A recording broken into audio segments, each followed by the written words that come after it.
آج کی ہماری اس تقریر کا عنوان یہ ہے کہ گنہگار کے لیے خوشخبری۔ نبی کریم صلی اللہ علیہ وسلم نے ارشاد فرمایا، شفاعتی لأہل الکبائر من امتی، او کما قال، میری شفاعت میری امت کے بڑے گنہگاروں کے لیے ہوگی۔ ایک شخص نبی کریم صلی اللہ علیہ وسلم کی خدمت اقدس میں حاضر ہوا اور عرض کرنے لگا، ہائے میرے گناہ، ہائے میرے گناہ۔ تو نبی کریم صلی اللہ علیہ وسلم نے فرمایا کہ آپ، اور 3 مرتبہ اس نے یہ جملے نقل کیے۔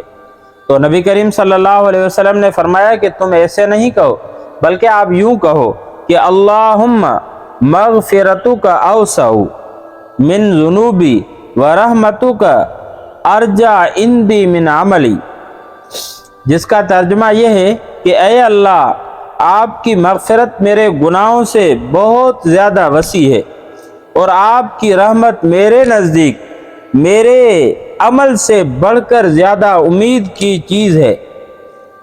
تو اس شخص نے ایسا ہی کہا تو نبی کریم صلی اللہ علیہ وسلم نے ارشاد فرمایا، پھر کہو۔ تو اس نے پھر یہی الفاظ دہرائے۔ نبی کریم صلی اللہ علیہ وسلم نے فرمایا، اٹھ کھڑا ہو، اللہ نے تیری مغفرت فرما دی۔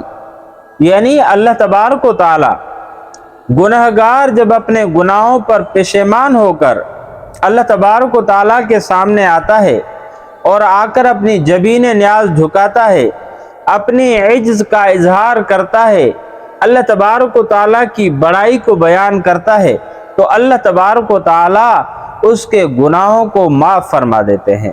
اللہ تبارک و تعالی اس پر اپنی رحمت خاص اس کی طرف متوجہ فرماتے ہیں، اور اللہ تبارک و تعالی اعلان فرماتے ہیں کہ جاؤ، میں نے تمہیں معاف کر دیا۔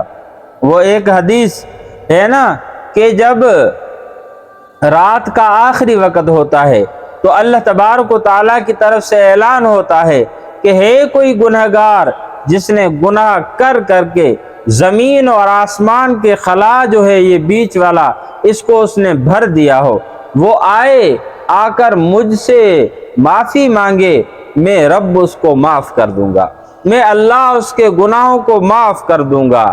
ہے کوئی پریشان حال، آ کر مجھ سے معافی مانگے، میں اللہ اس کو معاف کر دوں۔ اسی طرح ایک دوسری حدیث میں آتا ہے، اللہ کے رسول حضرت نبی کریم صلی اللہ علیہ وسلم نے فرمایا، التائب من الذنب کمن لا ذنب لہ، جو آدمی گناہوں سے معافی مانگتا ہے وہ ایسے ہے گویا کہ اس نے گناہ کیا ہی نہیں۔ یعنی اللہ تبارک و تعالی اس کے پچھلے جو گناہ ہیں وہ سب کے سب معاف فرما دیتے ہیں، اور وہ اس طرح ہو جاتا ہے، ایک حدیث میں تو یوں آتا ہے گویا کہ وہ اپنی ماں کے پیٹ سے ابھی پیدا ہوا ہے۔